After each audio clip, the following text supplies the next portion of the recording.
जनहित न्यूज महाराष्ट्र चॅनलला सबस्क्राइब करा आणि रोज पहा आपल्या शहरातील बातम्या। सर्वांना नमस्कार। आपले माननीय पंतप्रधान नरेंद्र मोदीजी यांनी एक आवाहन आपल्या सर्वांना केले आहे, ते म्हणजे इंधन बचत आणि परकीय चलनाची बचत। सोप्या शब्दात समजून घ्या, त्यांच्या या प्रतिपादनाच्या मागे हेच दोन हेतू आहे। सोने खरेदी करू नका असे यासाठी की आपण मोठ्या प्रमाणात सोन्याची आयात करतो आणि यातून आपल्या देशातील पैसा हा परकीय चलनात जातो।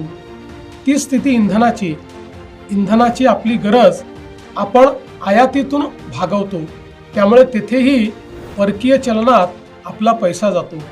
मित्रांनो, अखाती युद्धामुळे ही परिस्थिती ओढावली आहे।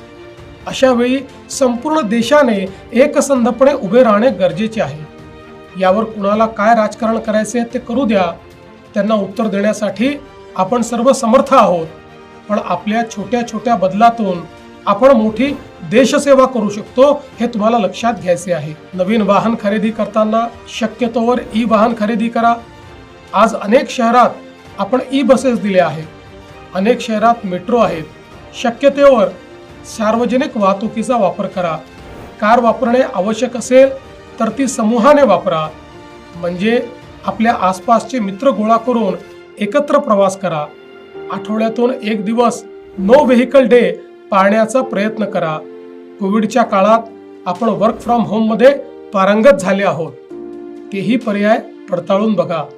एसी 24 डिग्रीच्या खाली वापरू नका। परदेशातील प्रवास टाळा। परदेशातील आपल्या मित्रांना सांगून त्यांनाच भारतामध्ये पर्यटनाकरता बोलवा। अशी साधी सोपी कामे आपल्याला करायची आहेत।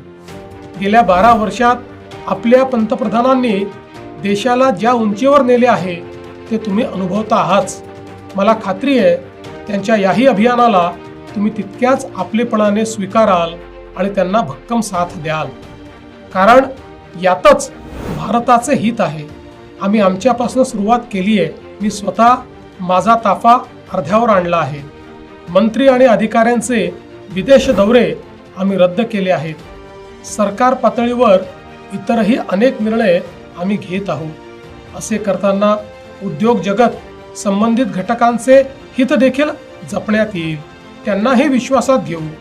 चला, आपण सारे मिळून या अभियानात सहभागी होऊया। राष्ट्र प्रथम या भावनेने एकजूट होऊया। जय हिंद, जय महाराष्ट्र।